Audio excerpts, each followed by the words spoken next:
दोस्तों कैसे हैं आप लोग। आज हम लोग बात करने वाले हैं एक टॉप क्लास के जॉब नोटिफिकेशन के बारे में। आपको पूरी डिटेल्स बताएंगे। इसका फॉर्म है ऑनलाइन स्टार्ट हो चुका है।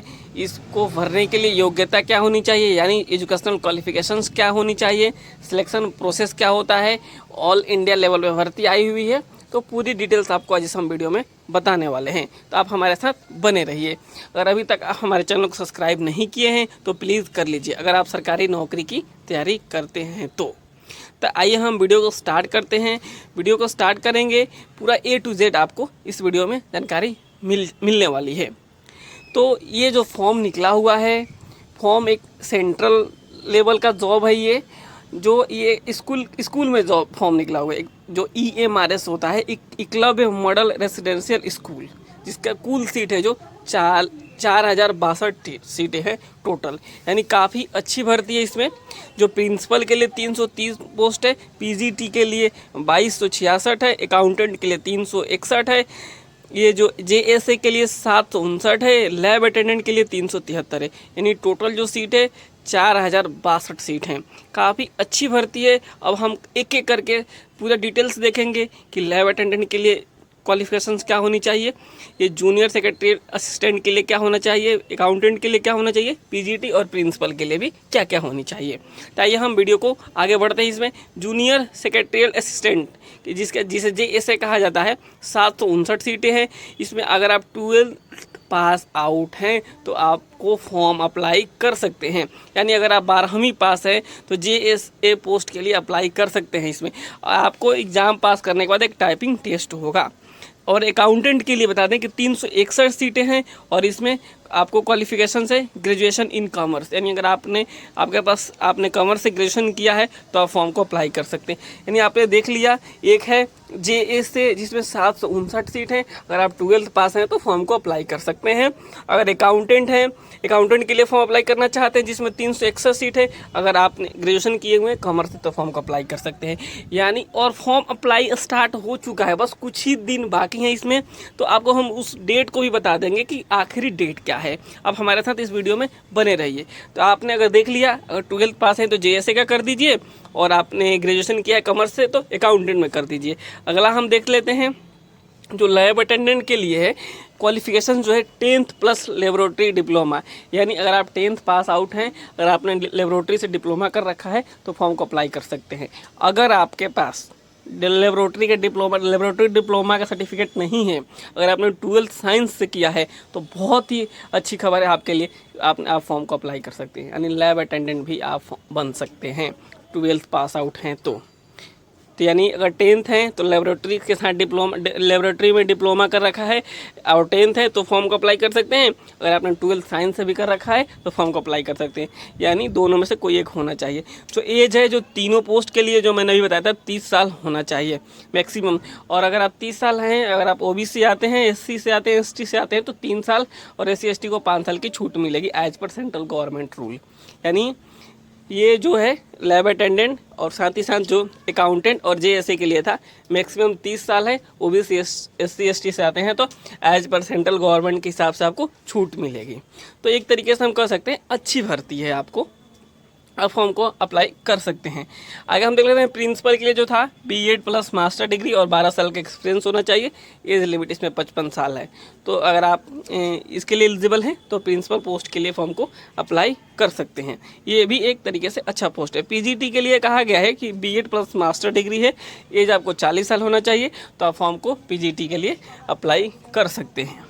PGT कंप्यूटर साइंस के लिए अगर आपको बता दें, अगर आप फॉर्म अप्लाई करना चाहते हैं तो MCA MTech ME होना चाहिए, तो आप फॉर्म को अप्लाई कर सकते हैं। तो और एज इसमें कहा गया है कि आपको 40 साल का एज होना चाहिए। तो ये हो गया प्रिंसिपल, PGT और PGT कंप्यूटर साइंस। इन तीनों में इन तीनों के लिए आप एलिजिबल हैं तो फॉर्म को अप्लाई कर सकते हैं। यानी 3 ये हो गए, एक JSA, अकाउंटेंट और लैब अटेंडेंट, यानी जो टोटल भर्ती हो गई 6 पोस्ट की भर्ती हो गई। तो आप जिसके लिए एलिजिबल हैं उसमें आप फॉर्म को अप्लाई कर दीजिए। अगर आप 10th पास हैं, लेबोरेटरी में डिप्लोमा है तो लैब अटेंडेंट का भर दीजिए। अगर आप या तो फिर 12th साइंस है तो लैब अटेंडेंट का भर सकते हैं। आगे हम लोग देख लेते हैं जो सैलरी है, स्ट्रक्चर क्या है। जो प्रिंसिपल के लिए है इसमें 78,800 बेसिक होगा। सैलरी तो काफ़ी होगी, और जो पोस्ट ग्रेजुएशन पीजीटी के लिए है जो 47,600 बेसिक होगा, और जो अकाउंटेंट के लिए 35,400 बेसिक होगा, और जेएससी के लिए 19,900 और लैब अटेंडेंट के लिए 18,000। ये बेसिक है।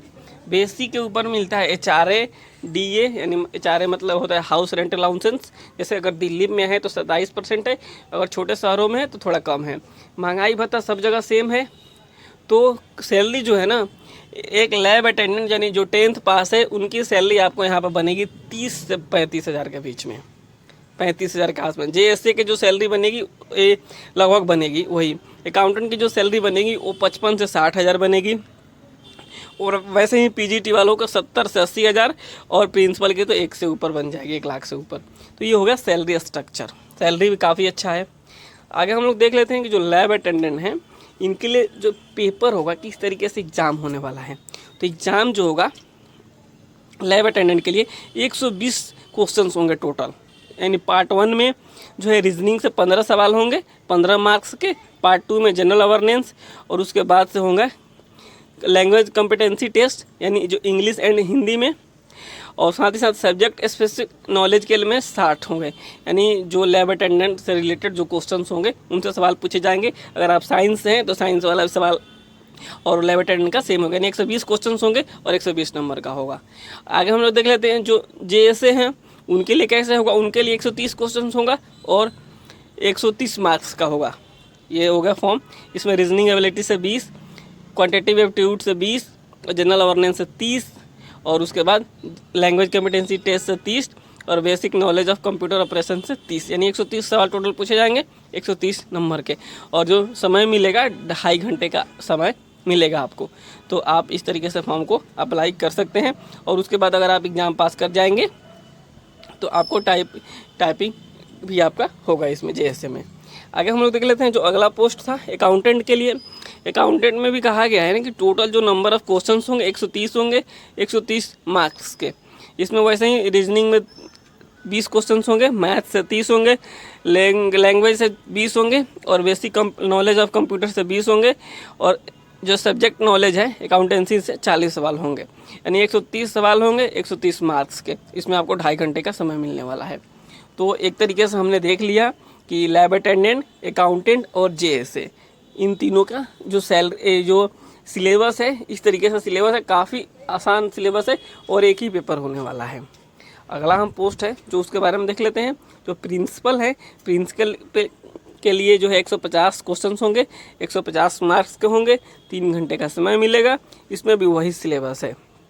रीजनिंग से 10, जनरल अवेयरनेस से 20 और लैंग्वेज से 20। इस तरीके से 150 सवाल इसमें से पूछे जाएंगे। उस तरीके से अगर पीजीटी की बात करेंगे तो पीजीटी में भी वह 130 जो है क्वेश्चंस होंगे, 130 मार्क्स के होंगे। तो आप इस तरीके से फॉर्म को अप्लाई कर सकते हैं। जो है पार्ट 6 में जो है 20 नंबर का होगा लैंग्वेज कॉम्पिटेंसी का टेस्ट, इसमें पीजीटी वालों के लिए जो 20 नंबर का होगा। तो आप जिस सब्जेक्ट से आपका जो स्पेसिफिक जो सब्जेक्ट होगा उसमें होगा। तो आप कौन से पोस्ट के लिए अप्लाई कर सकते हैं उस हिसाब से मैंने सारे पोस्ट के बारे में बता दिया। आगे हम लोग देख लेते हैं जो मोस्ट इम्पॉर्टेंट डेट है। फॉर्म अप्लाई हो चुका है। देखिए ये ऑनलाइन सबमिशन एप्लीकेशन फॉर्म आप जो 31 जुलाई 2023 है जो आखिरी डेट है इसका फॉर्म को अप्लाई करने का। जो प्रिंसिपल के लिए है जो फी चार्ज लगने वाला है 2000, पीजीटी के लिए 1500 और नॉन टीचिंग स्टाफ के लिए 1000। और साथ ही साथ आपको बता दें इस एग्ज़ाम में 1/4 नेगेटिव मार्किंग रहेगा। तो आप फॉर्म को अप्लाई कर सकते हैं। अगर किसी भी प्रकार का कोई भी डाउट है अभी तक तो आप हमें कमेंट कर सकते हैं, आपको पूरी सहायता की जाएगी। और साथ ही साथ आपसे एक रिक्वेस्ट है कि अगर आपने अभी तक हमारे चैनल को सब्सक्राइब नहीं किया है तो प्लीज़ कर लीजिए।